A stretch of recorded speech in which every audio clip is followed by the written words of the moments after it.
দর্শক, সমসাময়িক বিভিন্ন বিষয় নিয়ে এই মুহূর্তে কথা বলছেন বিএনপির স্থায়ী কমিটির সদস্য সালাউদ্দিন আহমেদ। আমরা সরাসরি চলে যাচ্ছি সেখানে। যে ব্যুরোক্রেসি তারা পেয়েছেন, যে ব্যুরোক্রেসি এবং পুলিশ অ্যাডমিনিস্ট্রেশন সর্বক্ষেত্রে তারা যেটা ইনহেরিট করেছেন, সেটা একটা এমন অবস্থায় ছিল বা এখনো আমি বলবো যে ভঙ্গুর অবস্থায় আছে, যে তাদেরকে দিয়ে ঠিকমতো অ্যাডমিনিস্টার করা, প্রশাসন চালানো, রাষ্ট্র পরিচালনা করা খুবই দুরূহ।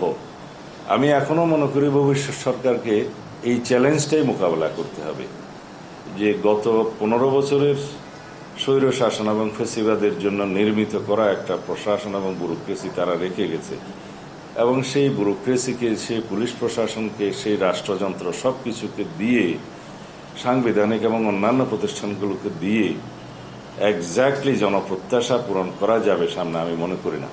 এবং সেটা তারা যে অবস্থায় পেয়েছে, তাতে করে খুব একটা আশাব্যঞ্জক কিছু তারা করতে পারে নাই। এটা একটা প্রধান কারণ।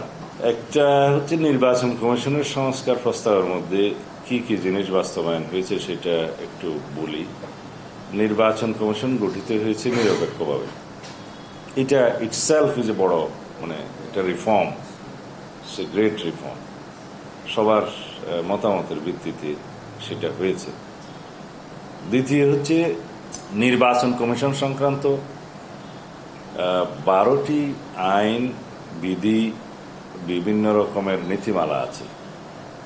আরও কিছু কিছু নীতিমালা আছে আমি দেখেছি, যেগুলো যেমন পর্যবেক্ষক নিয়োগ টিয়োগ ইত্যাদি নিয়ে আছে, প্রায় টোটাল মিল বলতে গেলে 17টা। এর বাইরে সংবিধান।